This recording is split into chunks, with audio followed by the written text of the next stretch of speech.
भगवान जगन्नाथ रथ यात्रा भारत में मनाई जाने वाले धार्मिक महोत्सव में सबसे प्रमुख धार्मिक दृष्टि से सबसे महत्वपूर्ण माना गया है। यह रथ यात्रा न केवल भारत में बल्कि विदेश में भी उन स्थानों पर आयोजित होती है जहां पर भारतीयों की आबादी रहती है। भारत में आयोजित होने वाली रथ यात्रा को देखने हर साल विदेश से हजारों पर्यटन आते हैं। भगवान श्री कृष्ण के अवतार जगन्नाथ जी की रथ यात्रा में शामिल होने का पुण्य 100 युगों के बराबर माना जाता है। सागर तट पर बसे पूरी शहर में होने वाली जगन्नाथ रथ यात्रा उत्सव के समय आस्था का जो भव्य उत्सव देखने को मिलता है वह और कहीं नहीं मिलता। इस रथ यात्रा के दौरान भक्तों को सीधे प्रतिमाओं तक पहुंचने का सुनहरा अवसर प्राप्त होता है। जगन्नाथ रथ यात्रा 10 दिवसीय महोत्सव होता है। यात्रा की तैयारी अक्षय तृतीया के दिन श्री कृष्ण, बलराम और सुभद्रा के रथों के निर्माण के साथ ही शुरू हो जाती है। भारत के 4 पवित्र धामों में एक पुरी के 800 वर्ष पुराने मुख्य मंदिर में योगेश्वर श्री कृष्ण जगन्नाथ के रूप में विराजते हैं।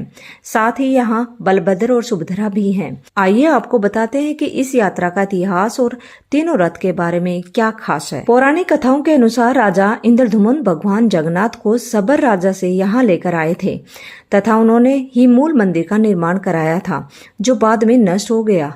इस मूल मंदिर का निर्माण हुआ और कब यह नष्ट हो गया इसके बारे में कुछ भी स्पष्ट नहीं है। ययाति केसरी ने भी एक मंदिर का निर्माण कराया था।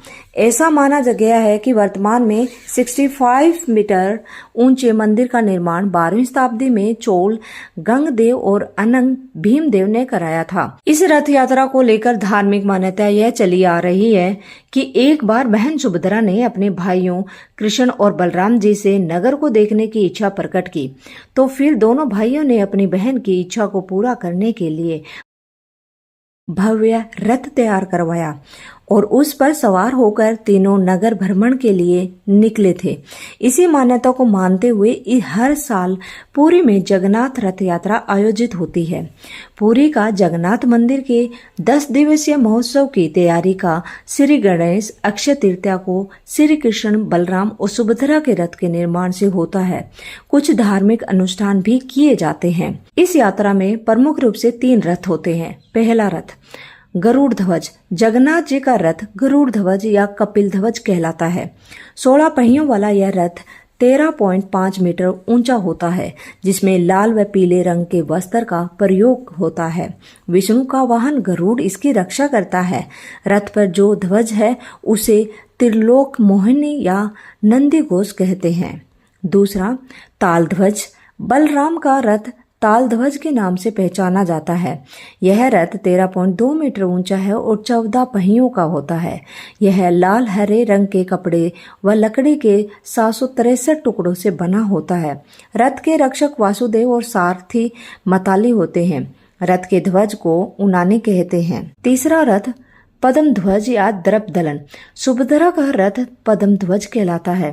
12.9 मीटर ऊंचे 12 पहियों के साथ रथ में लाल काले कपड़ों के साथ लकड़ी के 593 टुकड़ों का प्रयोग किया गया है। रथ के रक्षक जय दुर्गा व सारथी अर्जुन होते हैं। रथ ध्वज नंदबिक कहलाता है। फिर इन तीनों रथ के साथ में रथ यात्रा शुरू होती है। दोस्तों, अगर वीडियो अच्छा लगा तो वीडियो को लाइक, शेयर एंड सब्सक्राइब अवश्य करना। Thank you.